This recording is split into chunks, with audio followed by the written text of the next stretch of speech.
This is some of the stuff that I've found since the last time I saw you. This is one of my favorites. Well, All right, so if you look close, that's Mickey Mouse.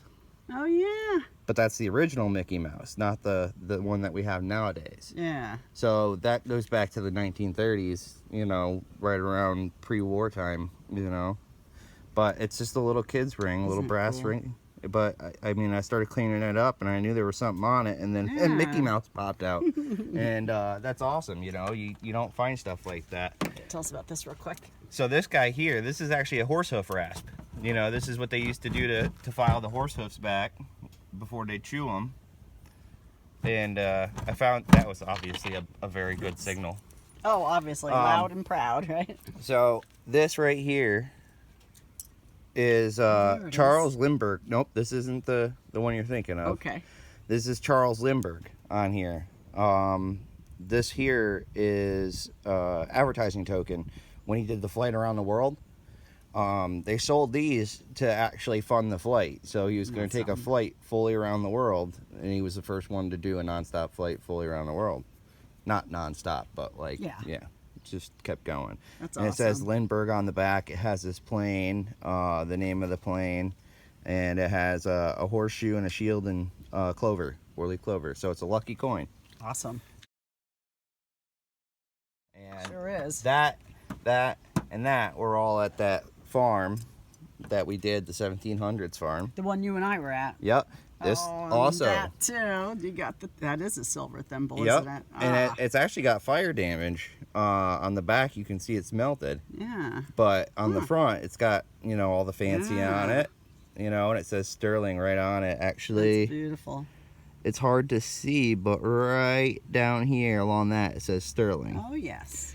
I enlarged it on here. I can see it. Yep. And like I pulled it out, and it didn't look silver to me because I mean, obviously it was plenty dirty and it had fire damage, so everything stuck to it. I started cleaning it off, and I'm like, holy cow, you know, it's my first silver thimble. And this was another one I found there. This is my first clay marble. Oh, it's clay. Okay. Yeah. Yeah. I don't think I've ever found one of those. It just happened to be in the hole with something. I'm guessing. Actually, I found it in the old dump right outside the back door. This, I found at my house a long time ago when I first started, right? And I finally used a little CLR. It does remarkable at cleaning up anything that has caked on grime. Oh, good to hear. So I couldn't tell what this was, you know? I always thought it was a pin, but I just couldn't tell because of so much damage. Yeah. Well, it's a little aluminum pin. I believe it's aluminum. And it has...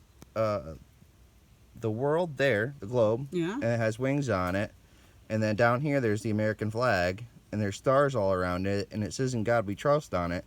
I have no idea if anybody knows anything about this pin. I have absolutely no idea. I didn't even know it was this until I cleaned it up last night. So that's another one. That was...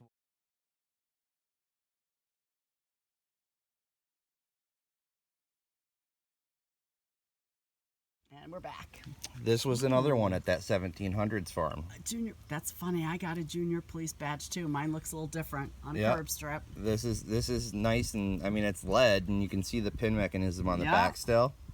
That is so cool. Still, most of it's there, even though it's iron. It kind of stayed. We're missing the top portion of it, but I couldn't tell what was inside. I might wind up using the CLR on this too, just to try to see what's going on with it, because. I mean, it's neat. I like. It looks like the New York Excelsior thing, kind of. I think that is a horse, and I'm not sure what the is around it, but it was neat. Like I mean, they don't make stuff like this anymore for kids. You know, you give you a little piece of plastic. This here, the back is quite horrible. Oh. There's not much you can see going on in the back, but the front of it is Roosevelt. Teddy Roosevelt. So the story behind this is it was done in during the time when the Mercury dime was out. Wow. So this is actually the first coin, and it's play money. You know, it's actual copper play money, and I mean, you see how tiny it is. It's the size of I think a trime. Probably a trime. I think a trime is bigger than this thing. But it's play money. It says play money right on the back. If you can actually read it. Up here it says Teddy Roosevelt or Theodore Roosevelt, and it's got his bust on it, and it's actually before the dime that had his bust on it. So this was the first coin to have Roosevelt on it. Isn't that amazing? And it's a 1 cent play money. It's not a 10-cent dime. It's a 1 cent play money, and it was the first coin to have Roosevelt's image on it. Let's take a You can. look at that. Yep. That's gorgeous. I've never seen anything like that before. We'll definitely get another shot of that too to add. Let me just.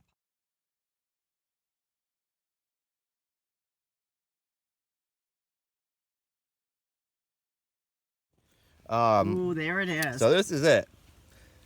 And you can still clearly see the denticles and stuff on it all the way around. It has the stars all the way around. 1826 matron on the back. That's so clear. It flips opposite.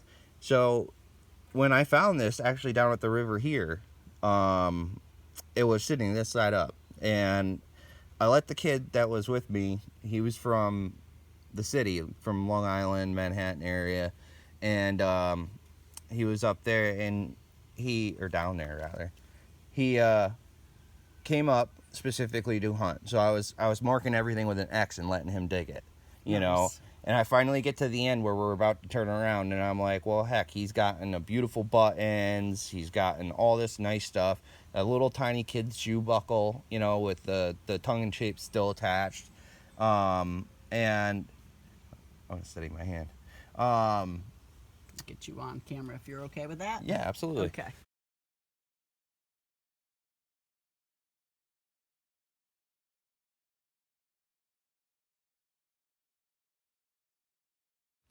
And then I swing over top of a rock, you know, and it was a decent sized rock about that big.